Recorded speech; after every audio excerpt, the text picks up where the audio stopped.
হরে কৃষ্ণ। সকলকে আজকে শাস্ত্রচক্ষুর গীতা ক্লাসে স্বাগতম। আজকের এই পর্বে আমি শ্রীমদ্ভগবদ্গীতার দ্বিতীয় অধ্যায়ের ৩১ নম্বর শ্লোকে শুদ্ধ সংস্কৃত উচ্চারণে আলোচনা করব। এর পূর্ববর্তী ভিডিওতে আমি এই অধ্যায়েরই ৩০ নম্বর শ্লোকে শুদ্ধ সংস্কৃত উচ্চারণে আলোচনা করেছিলাম। তো যারা পূর্ববর্তী ভিডিওটি দেখেননি, উপরের আই বাটনটি ক্লিক করে দেখে নিতে পারবেন।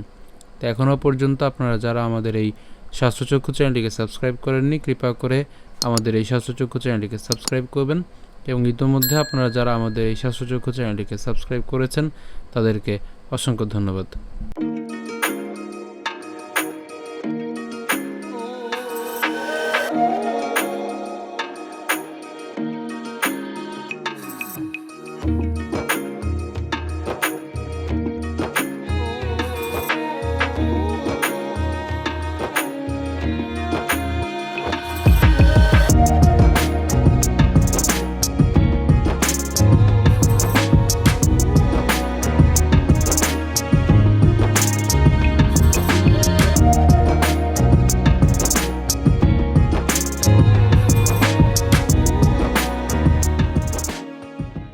তো আজকের শ্লোকটি হলো স্বধর্মমপি চাবেক্ষ্য ন বিকম্পিতুমর্হসি ধর্ম্যাধি যুদ্ধাশ্রয়োন্যত ক্ষত্রিয়স্য ন বিদ্যতে।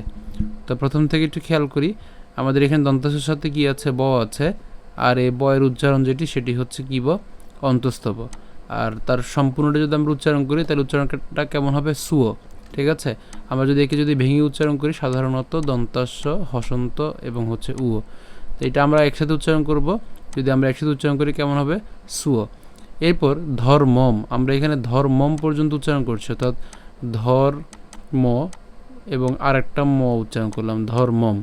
ঠিক আছে, মম, ধর্মম। এবং এখানে আমরা যদি ভাঙি তাহলে এটা অ থাকে, এই অ এর সাথে পরশিকার আমরা উচ্চারণ করছি, তাহলে উচ্চারণটা কেমন হবে? ওপি। তাহলে স্বধর্মমপি, একসাথে স্বধর্মমপি। এরপর চাবেক্ষ্য। কেন চাবেক্ষ্য? আমরা জানি যে আমরা যদি ক্ষীয়কে ভাঙি তাহলে ক্ষীয়কে ভাঙলে আমরা কি পাই? ক হসন্ত যোগ মূর্ধন্য স। তাহলে আমরা এখানে যে উচ্চারণ করব চাবেক্ষ্য, হ্যাঁ, তাহলে আমরা এখানে ক হসন্ত পর্যন্ত যদি উচ্চারণ করি, তারপরে কি থাকে? মূর্ধন্য স থাকে। এই মূর্ধন্য সর সাথে জফলার উচ্চারণ করলে হবে চাবেক্ষ্য। তো এই যে মূর্ধন্য সাথে যে জফলার উচ্চারণ, আমরা যদি একেও ভাঙিয়ে লিখি তাহলে মূর্ধন্য স যোগ আমরা কি পাই? ইয় পাই।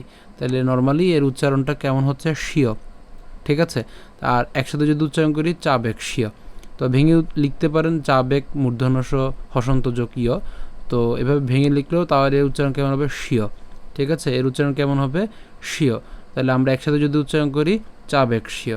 এরপর ন বিকম, আমরা এখানে ম পর্যন্ত উচ্চারণ করলাম। ঠিক আছে, বিকম, তাহলে ক ম পর্যন্ত উচ্চারণ করলাম, বিকম। তাহলে এখন পরশিকার থাকে, তাহলে পিতু।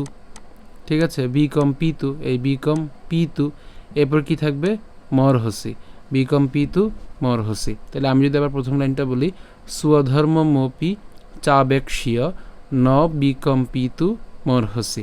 এরপর ধর্ম্যাধি, এখানে উচ্চারণটা কেমন করছি? আমরা এখানে ধর্ম পর্যন্ত যদি উচ্চারণ করি, ধর্ম, বাট আমরা এখানে ধর্ম পর্যন্ত উচ্চারণ করলেও এখানে একটা কি থাকে? জফলা থাকে। তাহলে ধর্ম এবং জফলার কারণে হচ্ছে ইয়, এবং যার আবার আকার আছে, তাহলে তার উচ্চারণ কেমন হবে? ইয়া। তাহলে এটার উচ্চারণটা কেমন হচ্ছে? ধর্ম। কেন ধর্ম? কারণ এখানে যেহেতু জফলা যুক্ত অবস্থায় আছে, সেজন্য এর উচ্চারণ ধর্ম। এরপর বাকিটা কি উচ্চারণ হবে? ইয়া। এখন একটু খেয়াল করি, এখানে দ এবং ধ আছে যুক্ত অবস্থায়, এবং তার সাথে রসিকার আছে।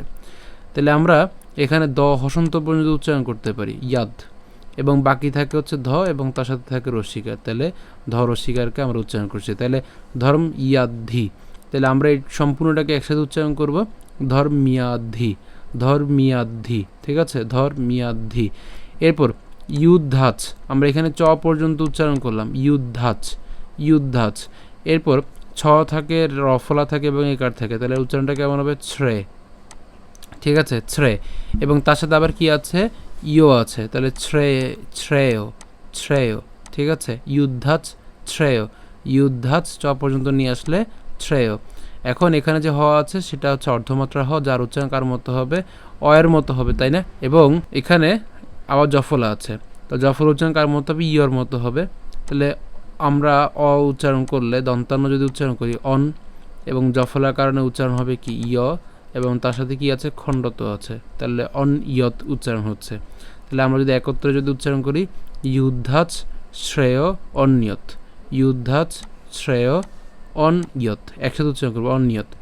এরপর এর উচ্চারণ কেমন হবে, ক্ষ উচ্চারণ হবে, ক্ষ, ক এবং মূর্ধন্য ষ উচ্চারণ একসাথে উচ্চারণ করলে ক্ষ। তো প্রথমত হয়তো উচ্চারণ আসবে না, তো উচ্চারণটা আমি একটু বলে দিচ্ছি, ক্ষত্রি, ক্ষত্রি, ঠিক আছে, ক্ষত্রি।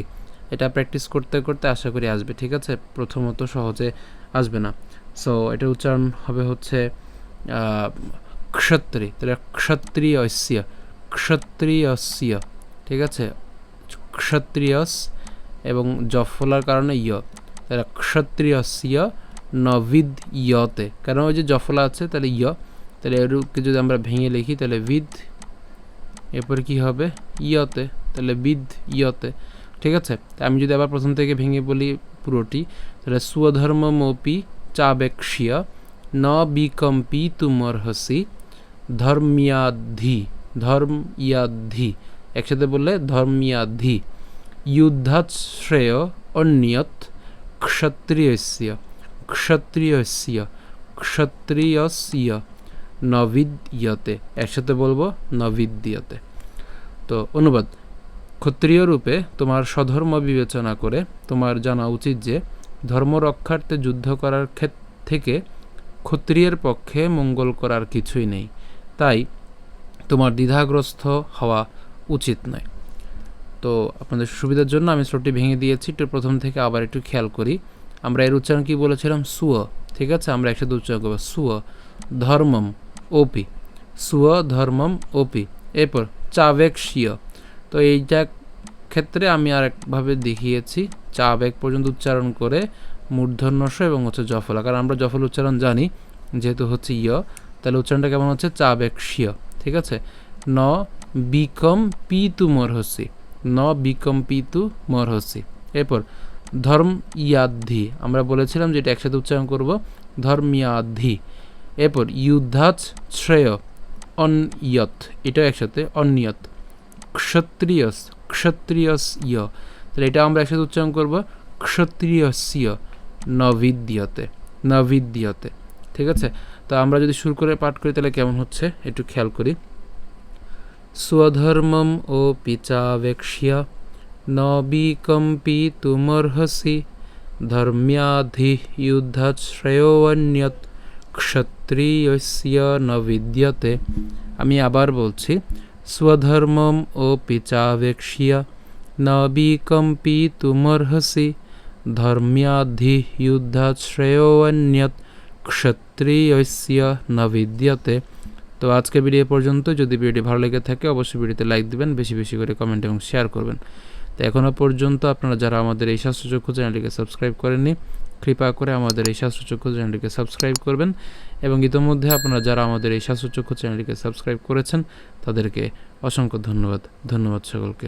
হরে কৃষ্ণ।